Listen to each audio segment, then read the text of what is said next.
This is Millennial Money Mindset. If you want the fruit, you need the roots. Money Mindset. I think that sounds alright. This is Millennial Money Mindset. If you want the fruit, you need the roots. So we're continuing our 5 best investing books of all time. So we're continuing the theme and we're going through each book in turn. So today we're talking about One Up on Wall Street. So why even bother investing? So as we say, everyone today is an investor. So if you're at home watching this video thinking why bother, a pound in your back pocket is getting eroded by inflation. So if you work at a job, you're enrolled into a pension, so you are investing. Or if you've got a roof over your head, if you're renting or buying, you are an investor. So everyone needs to understand investing, and that's what I'm trying to teach. So this is why it's so important. So I'm going through the top 5 best investing books of all time.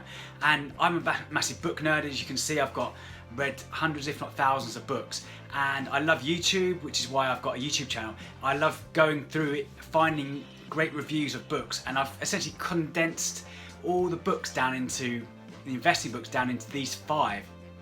And we're gonna go through each one in turn. So we've got the other 4 behind me there.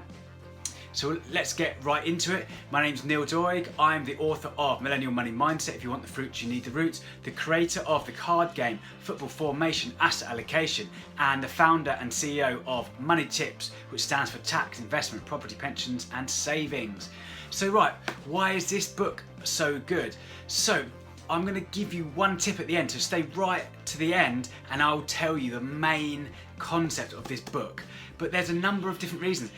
So Peter Lynch was a fund manager, one of the most successful fund managers of all time. So if you're going to learn about stocks, shares, investing, why not learn from one of the greats like Peter Lynch? Probably not my all-time favourite, and I'll go to explain a bit more about it in the end. One thing he does really well is use analogies, and which kind of picture in the mind, like to get across a point. So we're going to go through 5 points that we got from this book, or the 5 main tips or takeaways that I've got from this book. So the first one is, imagine your friends are like shares or stocks. So imagine you're at school or you're at work and you've got to invest in your friends. So each friend has different personalities. Some have good traits, some have bad traits, and it's a bit like picking stocks or shares. So he's saying that some of your friends might be school teachers or police officers, or kind of safe, secure jobs that they're unlikely, or it's less likely for them to lose that job. If you're a school teacher, that's pretty secure compared to an entrepreneur. Or having these kind of safe, dependable shares is quite good to have in your portfolio, because they don't necessarily, you don't have to stress or worry about them. So that was one type of share, like the safe, dependable share. The next one he calls cyclicals. So they go up and down quite significantly. So this might be sort of gold mining shares are known to be very cyclical, or kind of commodities. So if you're in a copper mine, for instance, that's going to be very volatile depending on the demand and supply of that commodity. So he compares that to, imagine this to hotel workers, or someone who sells Christmas trees, for instance.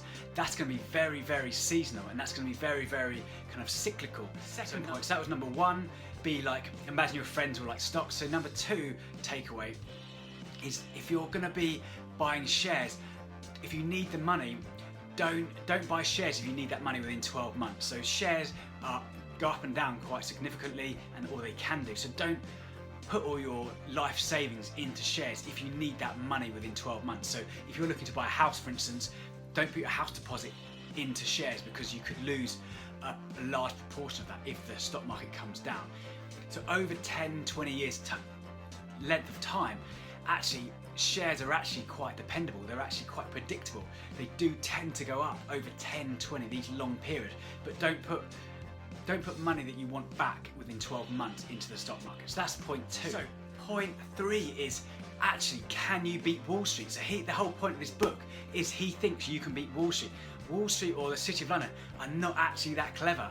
They think they do all this kind of analysis and data on spreadsheets, etc. like that. But the average person at home can actually beat Wall Street or beat the market. This is the whole point of this book. So essentially, can you beat the market? So he's saying you can. He's saying even if you just walk down a high street, you can see things that are busy. You can see where people are queuing up. You can see where shops are empty, and there's massive downsides to working at Wall Street. You have things like career risk, like things like you might not take a massive risk because you're scared that you might lose your job, or why if you're only going to get a small bonus this year, why risk buying kind of dangerous shares that might actually, they might go up, but then again they might go down significantly. So why take that risk? Just stay comfortable in your job. So there's career risk. You might be an expert in your field. You might have kids that are really into gaming, or they might be really into the latest toy or the latest craze, and you might be, I understand. Because you have this insight, you might know more about that than Wall Street or a city broker who's just looking at kind of spreadsheets and data.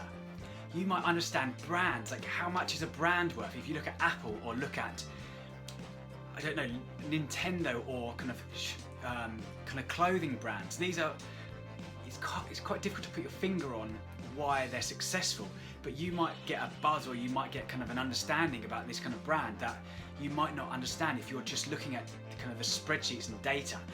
You might actually get kind of a different feel for shares and stocks than someone sitting in a city office might do. And another point is that everyone has kind of groupthink. If every city worker reads the same magazines or speaks to the same people, you all kind of get a groupthink and you all kind of think the same. Whereas you could almost think counterintuitively if you're outside of this kind of bubble, this kind of City of London bubble, and you might spot trends that people might not be able to pick up on. So that's point 3. So point 4 is another really good analogy that he uses in this book, and he compares investing to gambling. I've done other videos where I've said how investing is different to gambling, but he uses the analogy of poker. So he's saying that the people who get lucky in poker is very similar to people who get lucky in stock markets. So that they consistently turn up and they consistently play all the time. Even if they've got kind of bad beats, they get knocked down and they think, it's not working for me again. They get up, dust themselves off, and they go back and keep investing, or they keep playing, to use the poker analogy. So this is a really good example, and he says the riskier the pot, the better the payoff. So once you know how to play the rules, once you know how to play the game, you understand the rules, you're much more likely to win or to get a better return. So he uses the poker analogy of, if you don't know how to play poker, if you just turn up and don't know the difference between a royal flush and a pair, or a 3 of a kind, you don't know if that's good or bad. There's no way that you're going to be able to say, actually, I'm going to take these winnings, because you don't know the rules. It's the same with the stock market. If you understand sound principles, it's much more likely that you're going to do well over the long period. This is what videos like this is trying to teach you, trying to teach simple principles, simple investing principles that are going to help you in the long term. And he says being patient as well. So having patience and the ability to wait for the right hand is similar to having investing. It's having that patience. And stocks are relatively predictable over 10-20 years. If you keep playing, if you're in the game over 10-20 years time, it's more likely than you're going to get results. And the last point, so that's point 4. So just to cover, the last point is, if you can follow one piece of data, one thing, the biggest takeaway from this is look at the earnings. So look at the company earnings. The price of the stock is almost irrelevant. It doesn't actually matter. It's how much is that money, how much is that company making. So look at the earnings rather than the ups and downs of how much that price is worth. It almost doesn't matter.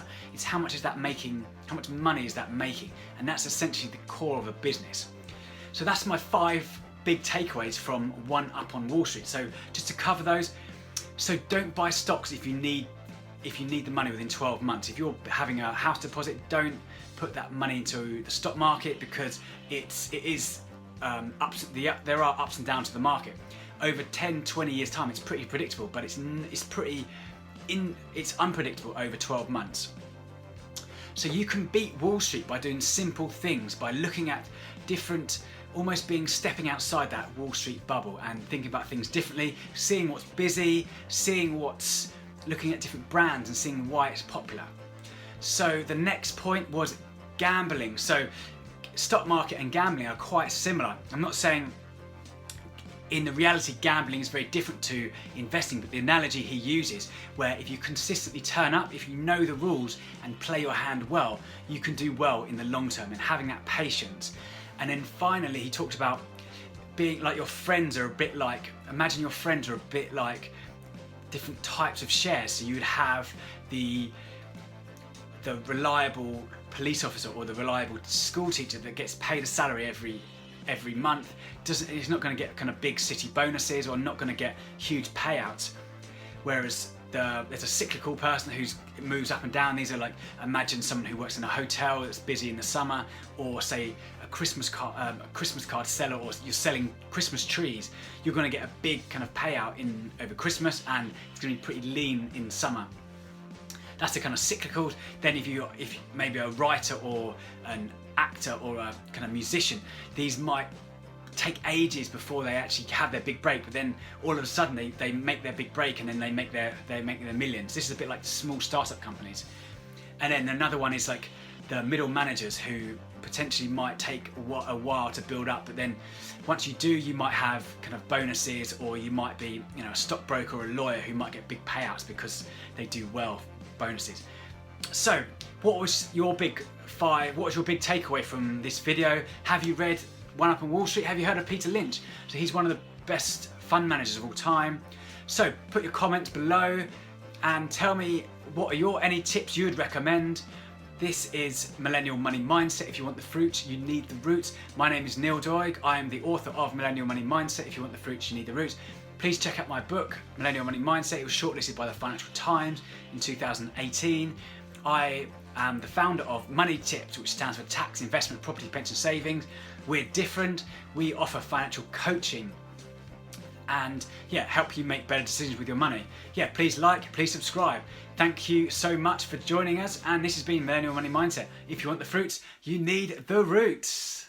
Money mindset. I think that sounds alright.